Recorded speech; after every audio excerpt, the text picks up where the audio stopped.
अस्सलाम वालेकुम दोस्तों। आज की वीडियो में आपको देने लगा हूँ बर्तन धोने वाला जो साबुन होता है, जिसको डिश बार भी कहते हैं, वो कैसे बनता है। पहले प्रैक्टिकली बना के दिखा चुका हूँ।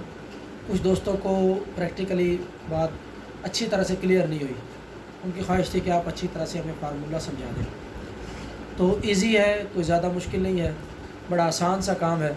हाँ, कारोबार अच्छा है, बचत वाला कारोबार है और हर आदमी कर सकता है। क्यों? इसकी पैकिंग जो है वो बड़ी इजी है। पैकिंग कैसे इजी है? आप किसी भी प्रिंटिंग वाले के पास चले जाएं, कागज़ की प्रिंटिंग करवा के और आप ग्लू के साथ उसको चिपका के साबुन तैयार कर सकते हैं। उसमें ये होगा कि आपका ख़र्चा, जो पैकिंग का ख़र्चा था, प्रिंटिंग का ख़र्चा था, वो आपका कम से कम होगा।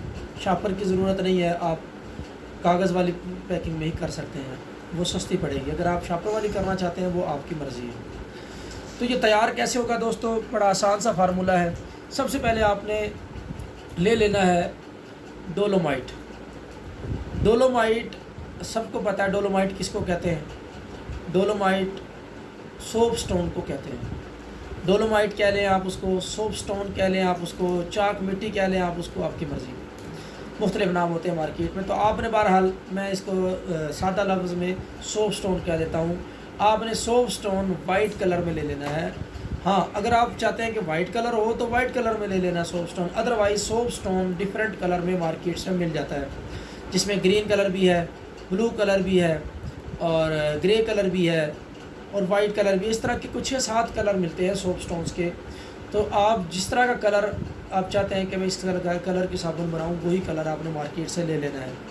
अदरवाइज़ क्या होगा, आप वाइट सोप स्टोन ले लेंगे। वाइट सोप स्टोन के अंदर आप क्या करेंगे, सोडा ऐश डाल देंगे। सोडा ऐश कितना डालेंगे? 310 ग्राम डाल देंगे। सोडा ऐश कौन सा सोडा? जो सरफ में यूज़ होता है, आपको पता ही है। तो सोडा ऐश आप इसके अंदर 310 ग्राम। पहले आपने जो सोप स्टोन लिया था वो आपने लेना था 530 ग्राम। आपने जो सोडा ऐश लिया है वो अब लिया है 310 ग्राम ले लेना है। उसके बाद आपने उसके अंदर क्या करना है, सल्फ्यूनिक डाल देना है।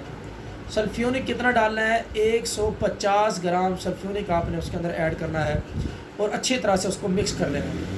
मिक्स करने के बाद क्या करना, आप देखेंगे कि काफ़ी वो गाढ़ा हो गया, जैसे आटा होता है, इस तरह से वो हो जाएगा।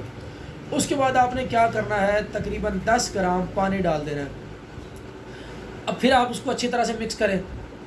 अच्छा, पानी को आपने ये देख लेना है कि अगर सल्फ्यूनिक डालने के बाद वो अच्छी तरह से गाढ़ा हो जाए और इतना गाढ़ा हो जाए कि आप समझते हैं कि जब उसको आप कंप्रेस करेंगे तो वो एक अच्छी उसकी डाई जो आपने रखी हुई है उसमें वो अच्छी तरह से कंप्रेस हो जाएगा, तो आपको पानी डालने की ज़रूरत नहीं है। अगर आप समझते हैं कि वो अभी बहुत ज़्यादा सख्त है, तो फिर आप ये करेंगे कि उसके अंदर 10 ग्राम पानी डाल देंगे। और अगर फिर भी आप समझते हैं कि अभी सख्त है, तो उसके अंदर मज़ीद 5, 7, 10 ग्राम पानी मज़ीद डाल देंगे और आप खुद रिज़ल्ट उसका देख लेंगे। अगर वो पानी डालने से या पानी डालने के बाद आप देखते हैं कि आपसे गलती हो जाती है कि ज़्यादा नरम हो जाता है, तो फिर आप क्या करेंगे? फिर आप उसको कुछ देर के लिए आप उसको रख देंगे किसी खुली हवा में। कोई 2-3 घंटे, 4 घंटे, 5 घंटे लग सकते हैं। उसमें क्या होगा, आपने जो पानी डाला था वो थोड़ी देर के बाद वो उड़ जाएगा पानी उसके अंदर से। जब पानी उड़ेगा तो फिर क्या होगा, वो सख्त हो जाएगा।